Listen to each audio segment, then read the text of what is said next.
welcome to Sydney's Northern Beaches. Today I am land-based fishing, and I've got to say this is a really, really nice part of the world. Alex Bellissimo, he is a rock and beach guide. You are a bit of a gun. I'll pump your tyres up after we catch some fish. What is it about this area that you love? Mate, it's safe, it yields good fish. Today we're here for the mighty blue groper, and let's go and catch a few. Sounds like a plan. Do you reckon there's one just over there? I reckon so. I reckon I'm going to cast a crab straight down his gob.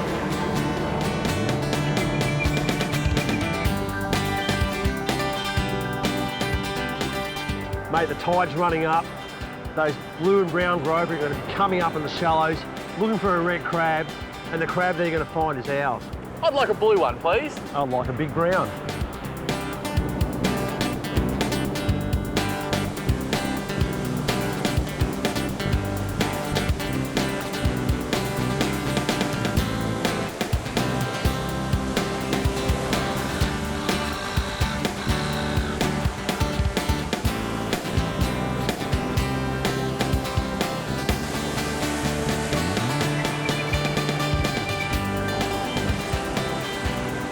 Got him.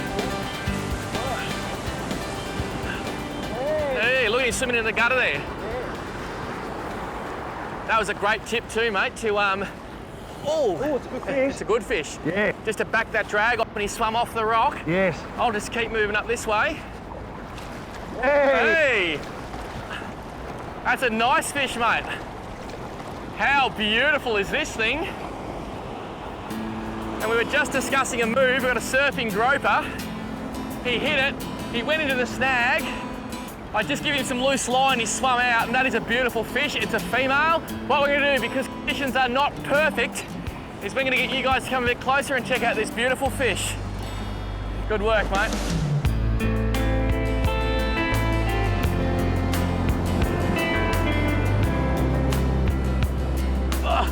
Well, the crew has made the 50-metre journey, and that is my first eastern blue groper, is it? Well, they call them eastern blue, but that's the female brown. So it's an eastern blue groper, but it's brown. Well, yeah, it's the female. And can you explain to me, because the male is blue, can you just explain what the deal is with his little harem of brown girls? Well, there's probably about 6 or 8 of those girls swimming around, and the one male, which is the blue. And when the male gets too old, sharked, I mean, obviously natural deaths or whatever. Yep. The largest of the female of the harem, which is the brown, will turn into a blue. So the biggest female becomes a male? Apparently so. Is there a scientific term for that? No, but that's according to fisheries. I'm sure there is. I'm sure there's a scientific term, but at the end of the day, we're not too worried about science. Just check out those big choppers there. That's amazing. What he does is mooches along the rocks, chews things off and finds a few crabs. Well, what it does, it actually uses its lips and it feels around like we do for crabs. We feel around for the crab, and as soon as it feels the crab, it goes, the choppers just go out and go clunk, crack the crab, kills it, scoffs it down. Sensational. I did something very special with that crab before I put it out. I'm going to show you what it is in just a second. We've got a few onlookers here, a few tourists like our fish. How you going, guys? That is just beautiful. I'm going to swim this fish because I want to let it go. They're very, very hardy though, aren't they? They are very hardy, mate. I'll tell you something, take only what you need.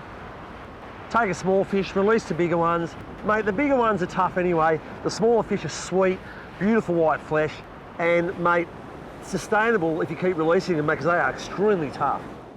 So Alex, you had this guy in the keeper net for a while. What's the deal there? Well, I just wanted to revive it, Yep. make sure that it actually swims back out to sea and it's safe and sound. I'm just going to make sure this wave's going back, not forward. There he goes. And he'll just wander off on his own accord. He will, mate.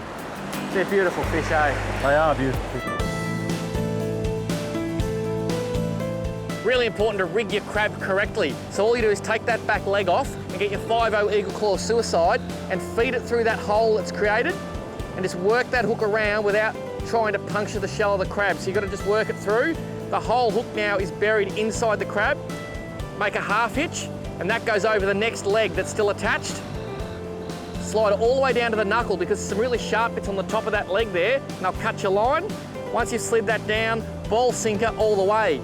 That just hangs there absolutely perfect. But the big trick, and I did this just before I caught that groper, anytime you use shellfish, whether it be a yabby, whether it be a crab, always break the back of the shell, crush it like that, and you'll see that brown stuff come out. That's called the mustard. That is self-seeding burley. Fish can't help themselves. If you crack that shell on any shellfish, get the mustard in the water, I guarantee you'll catch twice as many fish.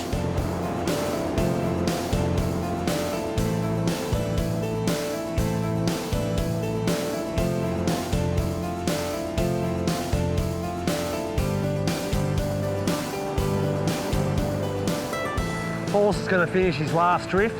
We're going to move to a new spot. Tide's getting a bit high here. Let's see how it goes. If you want to try a bit of this rock groper fishing, I suggest you use a very simple rig just like we are today. And it's literally 50-pound main line all the way to the hook. That's maximum tournament. A very small sink, about a size 1 ball, and a 5/0 eagle claw suicide octopus type hook. Tied on with a uni knot, and that is your groper rig. Can't get much simpler than that.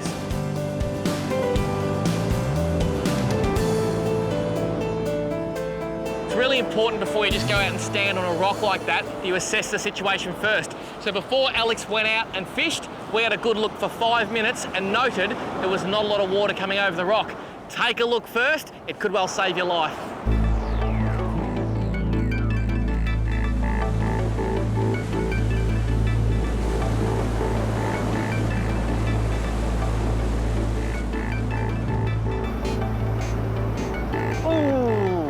Me up, you know. Oh, he's reefed, has he? Yeah. He's reefed you, okay. Just see if you can get him out. Oh, well done, mate. Well done. Oh, that's a beauty. Good work. That's a smaller fish. We've got to be careful here. We don't really want to turn our back on the sea, do we? Certainly don't. Watch that, watch that. And what I think we'll do, we'll take him over to the crew. We'll swim him over there, eh? We'll swim him over, yeah. It's important we look after the fish, but it's another beautiful groper. We've been fishing this second spot for literally 5 minutes. I'll watch your back, mate. You're all right. Cheers, mate. Good work. Give him a little swim. Well done, man. I reckon a bit more burly, we'll even get up another one, you know? That was incredible. We literally decided we've got about 10 minutes left of groper fishing before we've got to call it a day and try another species because the tide is just about beating these fish. And as soon as those crabs went in, mate, bang. Mate, the best burley obviously is crabs. Well done, mate. Sorry about the walk. No worries. Mate, it is just such a beautiful fish. What's legal size? Mate, the legal size is 30 centimetres, mate. Yep. They are such a beautiful fish, aren't they? Now, they're not protected? You can't spear them. Right. Okay. But you can catch them. You can catch them. Two per day. Yep. Right, one blue and one brown. Right. So you're actually allowed a blue and a brown as part of the bag limit? A blue and a brown, yes. So obviously this one's a female, as we said before, and these things would be just mooching around up and down the coast. And do you reckon all the people living in these high-rises have any idea this fish even exists? Mate, most of them wouldn't have that much idea of how prolific they are. They are one of the most prolific fish on this coast. Really? Absolutely. Now you may remember I was in South Australia a few years ago fishing Wedge Isle and catching monster blue groper. This is actually a different species and it doesn't grow that big, does it? Well, the state record is 16 kilos. And the eastern blue is a lot smaller than the western blue. Yeah, so realistically, if you were lucky enough to get a fish around 8 kilos, that'd be a great groper. It is a good fish. Oh, mate, leave him down there. We'll let him go. How good is this? 5 minutes at this spot, another blue groper, and apparently there's another plan coming up after the groper, maybe. Absolutely, mate. We might even hit it and go for a luderick fish, eh? Oh, the day just gets better and better.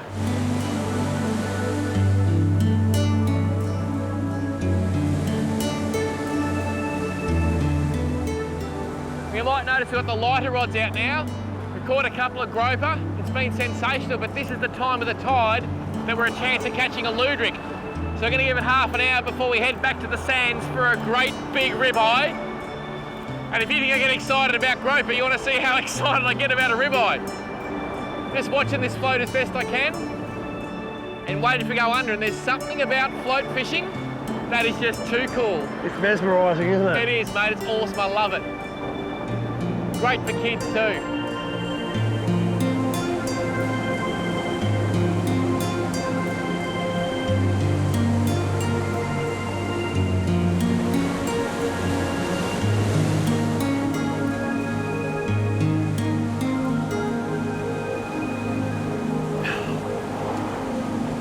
I'm gonna re-rig, man.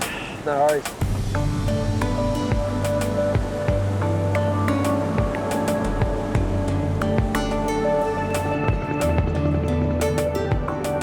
Well, I just got busted off. Not sure if it was a fish or just a rock, but it did pull hard for a little while there. thought I'd run you through the gear of choice, what we're using today for this light rock fishing for Ludwig.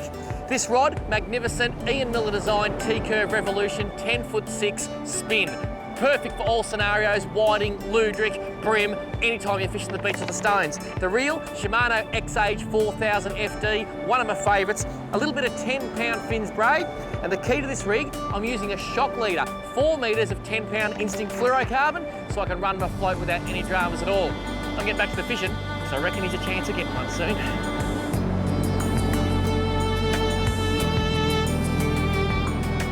Simple Ludwig rig. Small hook, size 8, 18 inches of leader to a swivel, sinker weight, the suit, and the float which keeps the actual bait suspended.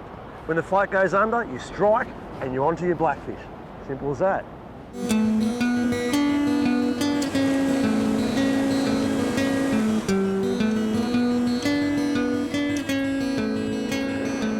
Yes, fish? Yep. Well done, mate. He was there on the edge, wasn't he? Well done. Hey! Hey, good work. You knew they'd be there. Yeah. He's got a bit of go too. Here we go, look out. Woo! He's back. Oh, he's 6 foot down. First floor, ladies' shoes. That's a nice fish, mate. It is nice fish, isn't it? Really nice fish. Watch this one coming in. Oh, beautiful fish. Well done, my friend. Oh! Just grab the fish itself. Grab the fish itself. Grab the rod. Otherwise you'll bust the leader.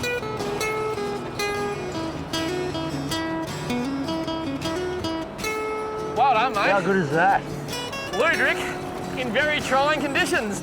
You bet. Good work. And that was funny because you obviously had it down before. Mate, you've seen it, but I didn't see it. Isn't that amazing? It is, and I just thought to myself, you know what? I think I'm getting a bit delirious. Not at all. I'm the one that's supposed to be watching the float. Oh no! Whoop. And I was not fishing because I got my float stuck on a rock.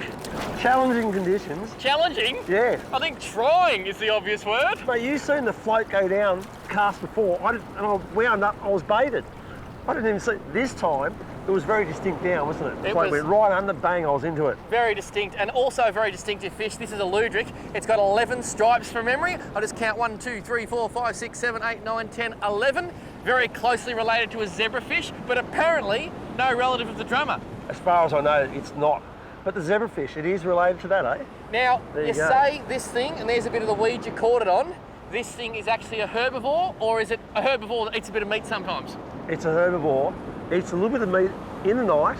Okay, you get them on prawns, you get them on conjavoy, you get them on, you'll even catch them on bread. Good work. Well, Yeah.